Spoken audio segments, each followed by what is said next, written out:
Qual é o prêmio dessa batalha? A gente pode dizer que as almas dos seres humanos, né, elas são o prêmio do mundo espiritual.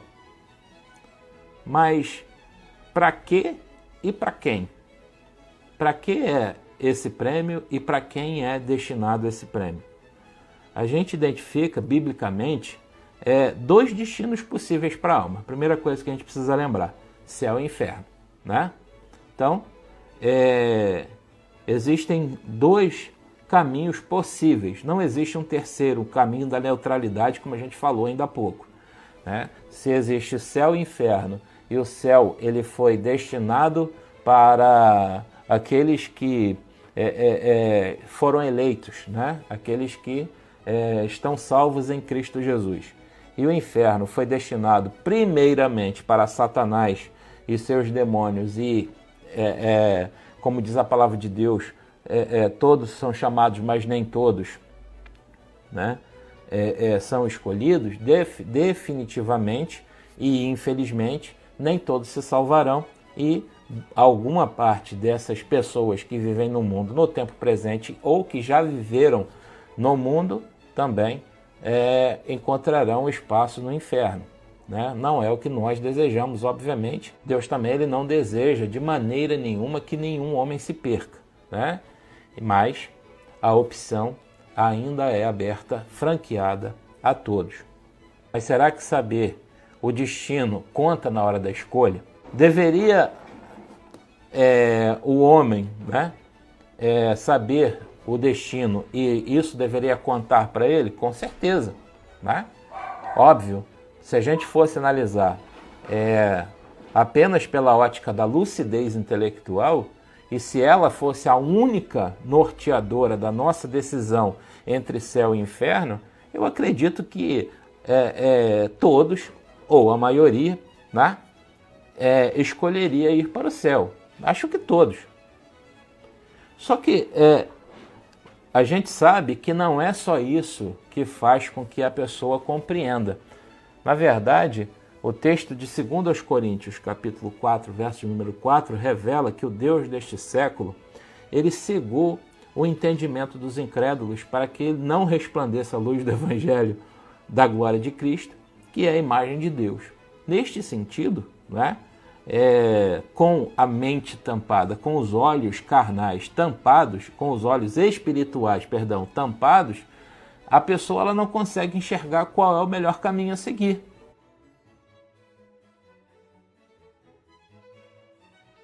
Eu convido você para abrir a sua Bíblia no livro de Tiago, capítulo de número 4, do verso 1 até o verso de número 12. De onde vêm as guerras e pelejas entre vós? Porventura, não vem disto, a saber, dos vossos deleites, que nos vossos membros guerreiam? Cobiçais e nada tendes.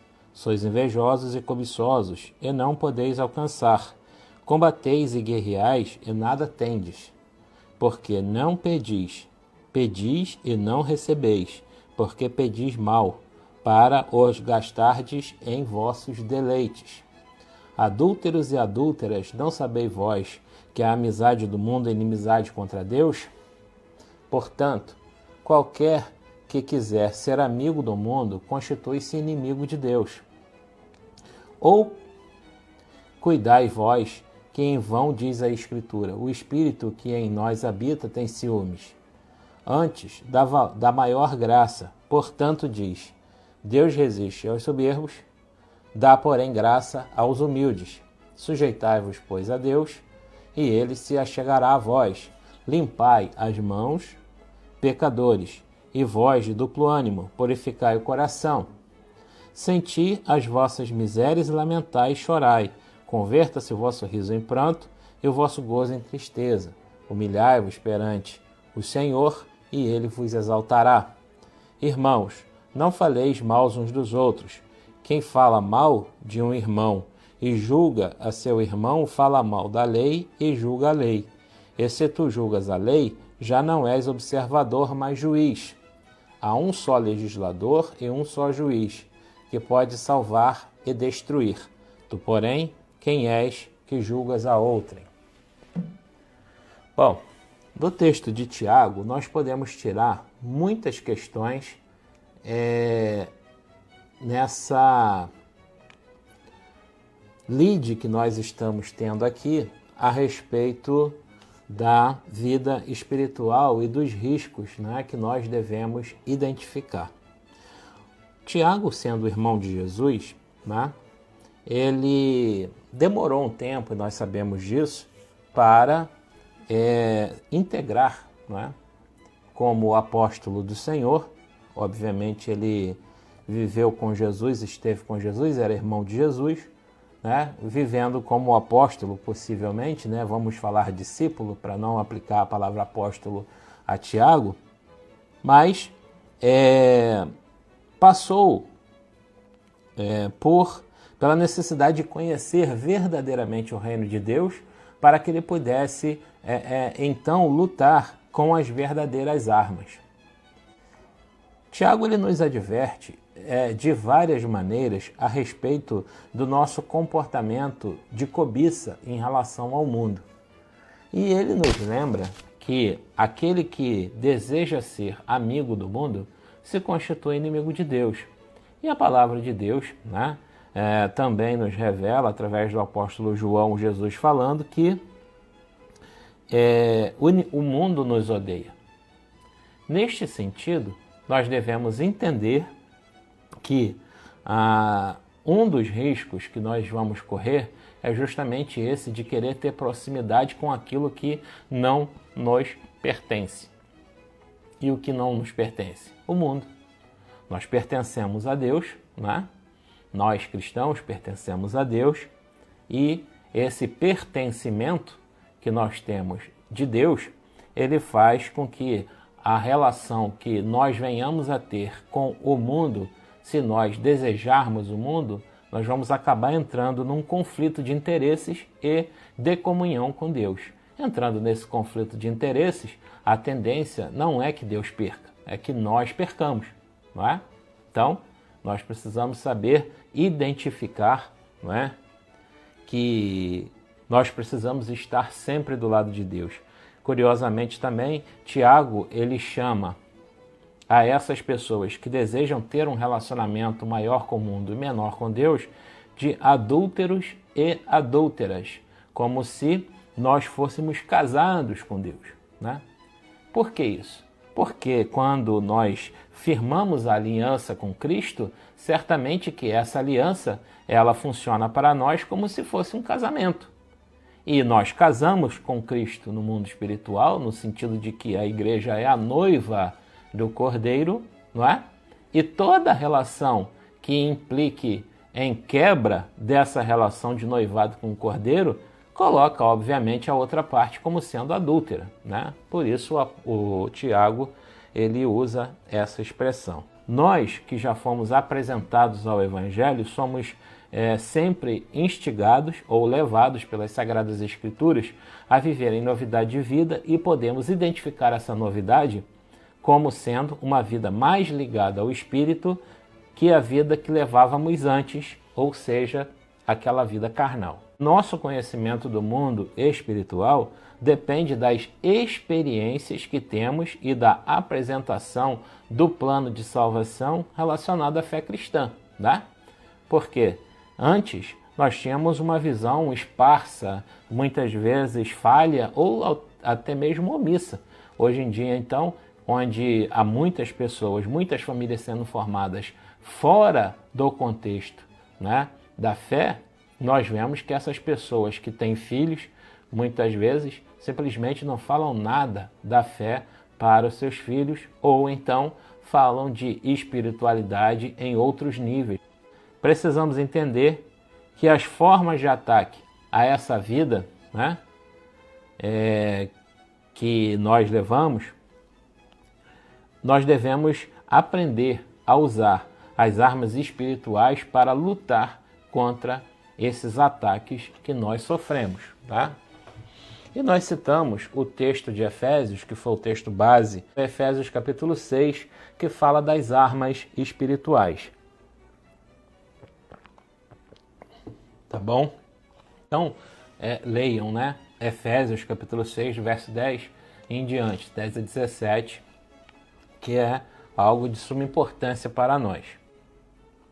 Hoje, então, a gente vai continuar falando sobre esse tema a partir das leis espirituais e que precisamos conhecer para vencer as batalhas desta guerra espiritual e minimizar, não é, esses riscos que a gente possa correr ao longo da nossa vida. Amém?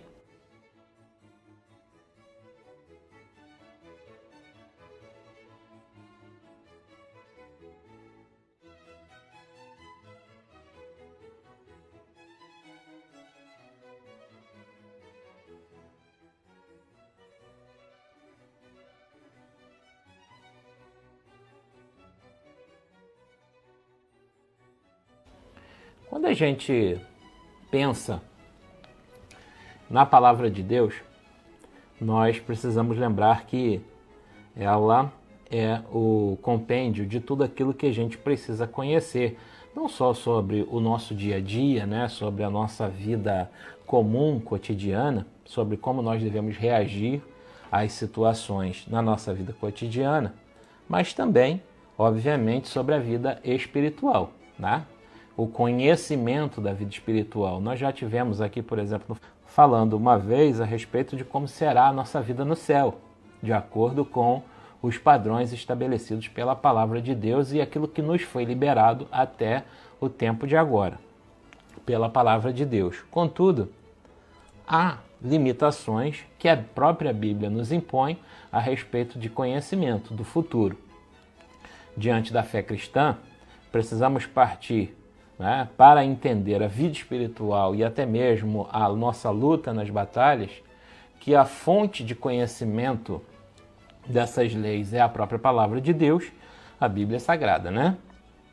Para o cristão, por mais que livros extrabíblicos, né, expliquem questões bíblicas, por mais que livros extrabíblicos expliquem questões bíblicas, todos os autores desses livros tiveram que consultar a Bíblia, não é?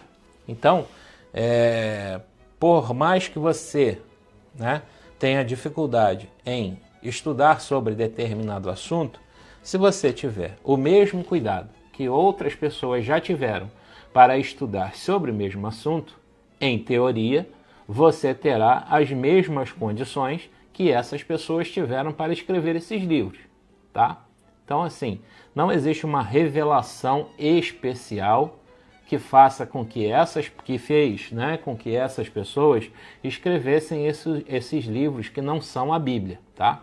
Não estou falando da Bíblia, estou falando de livros extrabíblicos. Eu acho que você já deve ter visto nas livrarias cristãs, né, livrarias evangélicas e até nas seculares, livros cristãos que tratam, por exemplo, de batalha espiritual, de demonologia, e de missiologia, de qualquer outro assunto ligado às Sagradas Escrituras. Essas pessoas que escreveram esses livros, eles tiveram que estudar, para falar a respeito desses assuntos, estudar a palavra de Deus, né? Então, a fonte de todo conhecimento bíblico é a própria Bíblia. E você pode, né, como um estudante da palavra de Deus, como alguém que deseja aprender sobre a palavra de Deus, você pode sim, não é, fazer aí então o seu estudo sobre qualquer assunto. Basta que você queira e você busque. Mas vamos falar desses limites que a gente encontra na palavra de Deus.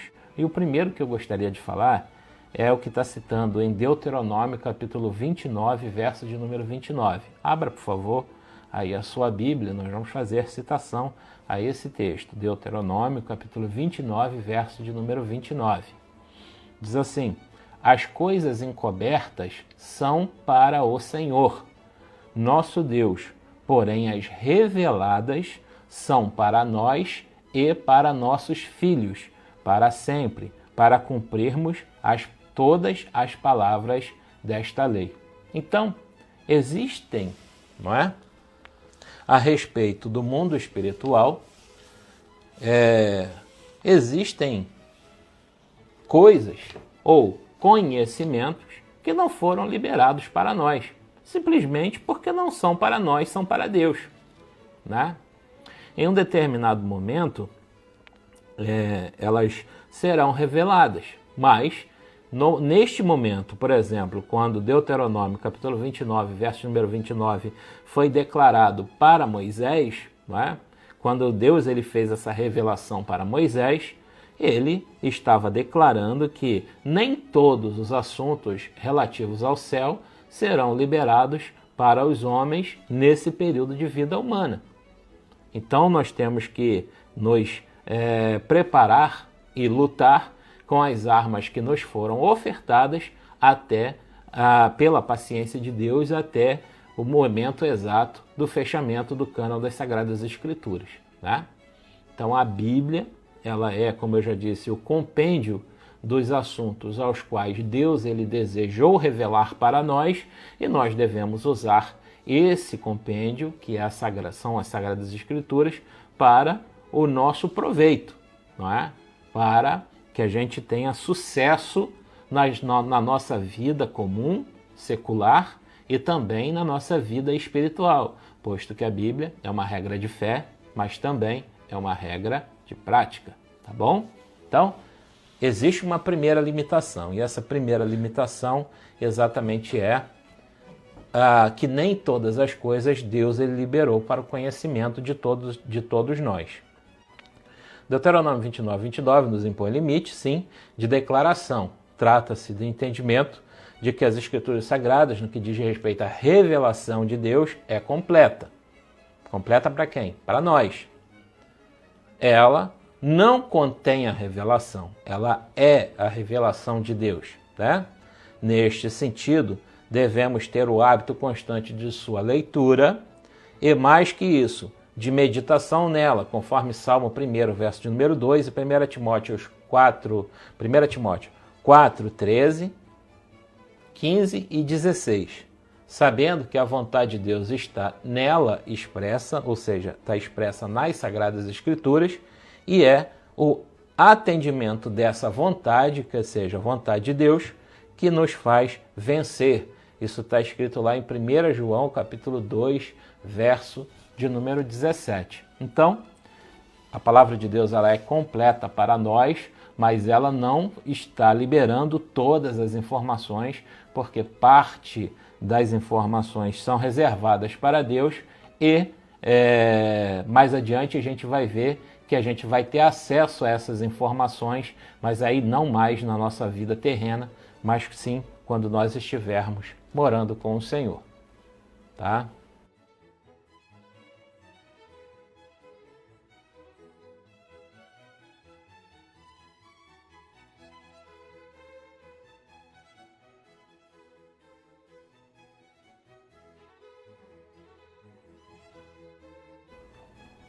Segundo ponto a respeito das limitações é que algo além da revelação é maldição. O texto está em Gálatas capítulo 1, verso 8 e 9. Está escrito lá: mas ainda que nós mesmos, ou um anjo do céu, vos anunciem outro evangelho, além do que já vos tenho anunciado, seja anátema. Assim como já vô-lo dissemos, agora de novo também vô-lo digo: se alguém vos anunciar outro evangelho, além do que já recebestes, seja anátema. A palavra anátema, a tradução literal mais próxima dela, é exatamente maldição. É o sinônimo da palavra anátema, é maldição. Temos experimentado um tempo estranho no nosso meio cristão, onde a revelação por profetas auto-intitulados, pelo menos no imaginário de algumas pessoas, tem tido maior relevância do que a palavra de Deus. A profecia, ela cessou no final do Novo Testamento, ou seja, no fechamento do cânon? Óbvio que não, né? De fato, Deus ele continua usando pessoas para trazer a sua mensagem de consolo, de exortação e de edificação, conforme descrito em 1 Coríntios capítulo 14, versos 1 e 3. Então, a profecia ainda existe? Sim, a profecia ainda existe. Na verdade, o apóstolo Paulo, em 1 Coríntios 14, ele até nos orienta que nós devemos buscar o dom da profecia, né? Mas também os profetas eles têm limites. E o limite primordial do profeta é que nenhuma das suas profecias ela pode trazer fato ou revelação diferente do que traz as Escrituras.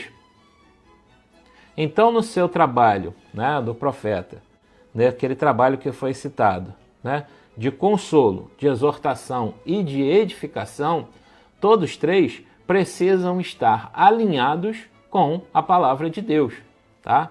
Então, não adianta, e muitas vezes, né, muitas pessoas fazem isso, vão de igreja em igreja procurando pessoas que têm a capacidade de fazer revelação.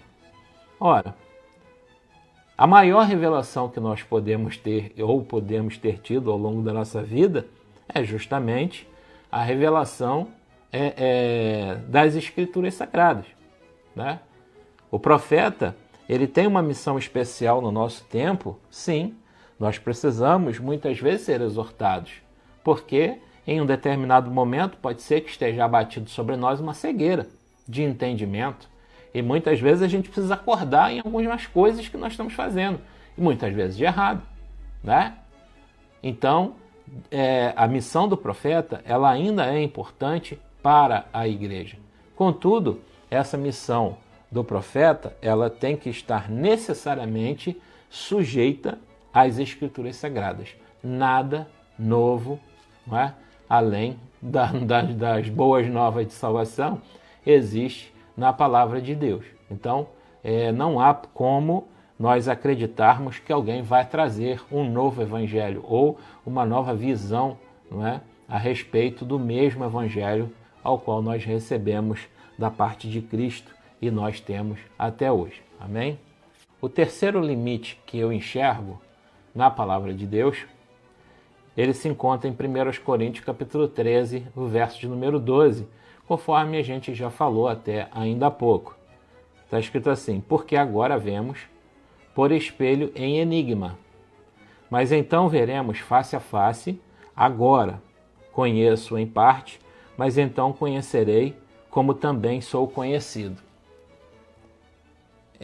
Haverá mais conhecimento entre o que conhecemos agora e o que conheceremos no futuro, quando nosso corpo for transformado e vivermos, né, no mundo de Deus, ou seja, né, no céu, enfim, no mundo espiritual? A resposta, obviamente, é sim, né? Haverá novos conhecimentos, nós já até falamos a respeito disso.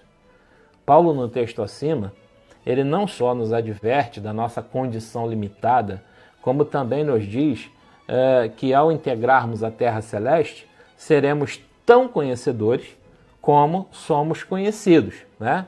Isso obviamente é maravilhoso, mas também nos serve como lembrança de que para estarmos abrigados, verdadeiramente falando, no mundo espiritual, precisamos nos ater a quem pode, de fato, nos livrar de todo o mal. E aí eu faço citação a dois textos bíblicos. Um é o Salmo 91 e o outro, Mateus capítulo 6, verso de número 13. Tá? Algumas pessoas que buscam a revelação, né? Ou que buscam uma palavra específica para ela. Eu até chamei a Bíblia, lá no princípio do nosso estudo, de oráculo de Deus.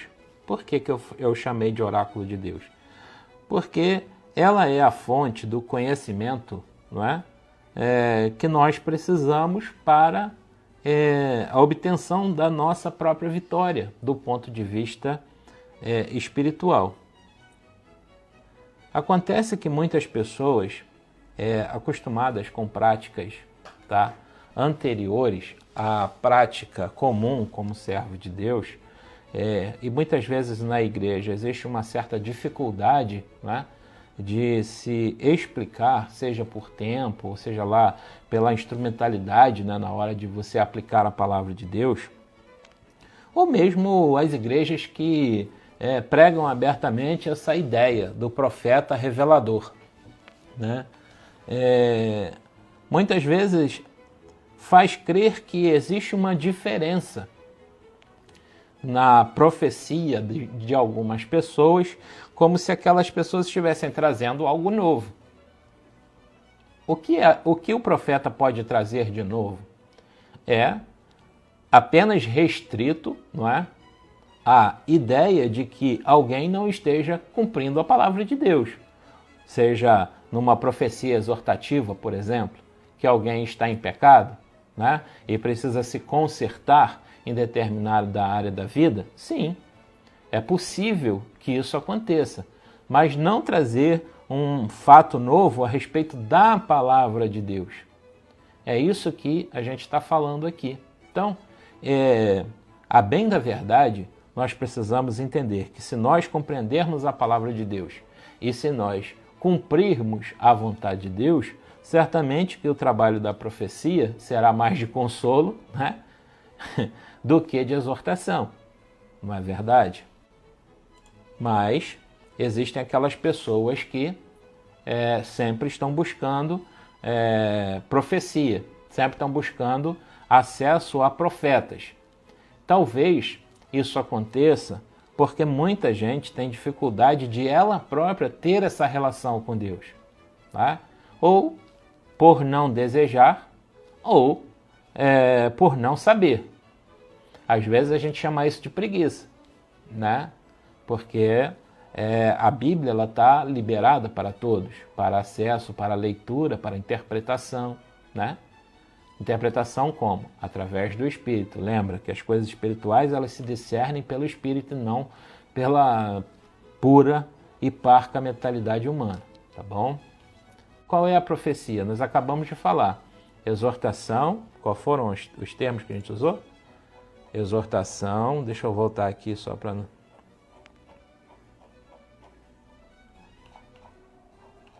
da profecia. Exortar, confortar, consolar, né? Isso. Exortar, confortar, consolar, né?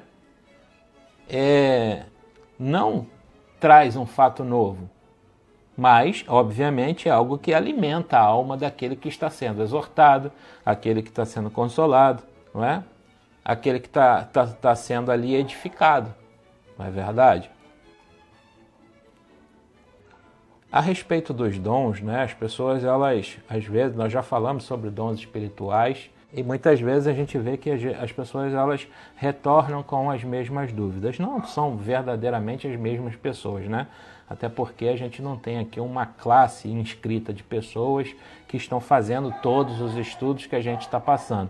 Mas eu aconselho, sinceramente, a que você volte nos nossos estudos anteriores e que falam a respeito disso. Mas existem vários estudos que a gente já falou a esses respeitos, né? E que são igualmente importantes conhecer, tá bom?